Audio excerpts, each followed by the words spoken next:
Бұл биоэнергомассажер аппараты. Алдымен қосу үшін біріншіден жасыл кнопканы басамыз. Өзі қосылады. Содан кейін on-off деген бар, соны қайтадан басамыз.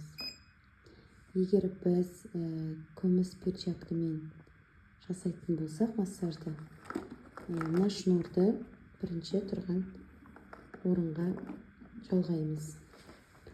Содан кейін егер ер адам болса, бірінші интенсивті көбейтеміз. Яғни бұл бір деген балаға жасалады. Одан кейін келесі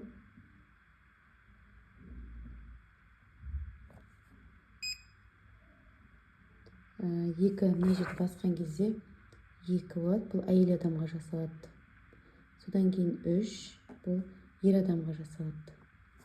Басылмай қалыпты, міне 2 әйел адамға, 3 болса, ол ер адамға.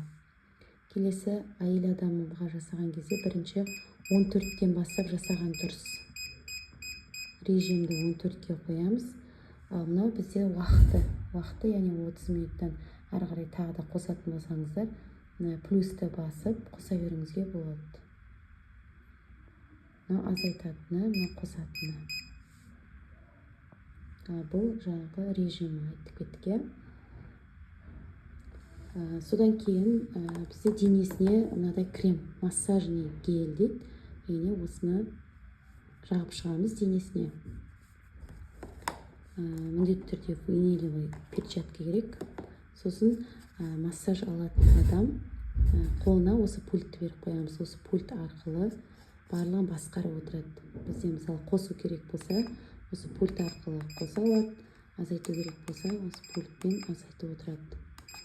Негізі уақыты 30 минуттың шамасында болады. Бұл жерде өзді уақытты көбейте алады, азайта алады және интенсивтерді баса алады. Немесе пауза керек болса, паузаны басу арқылы уақытша тоқтата тұрады.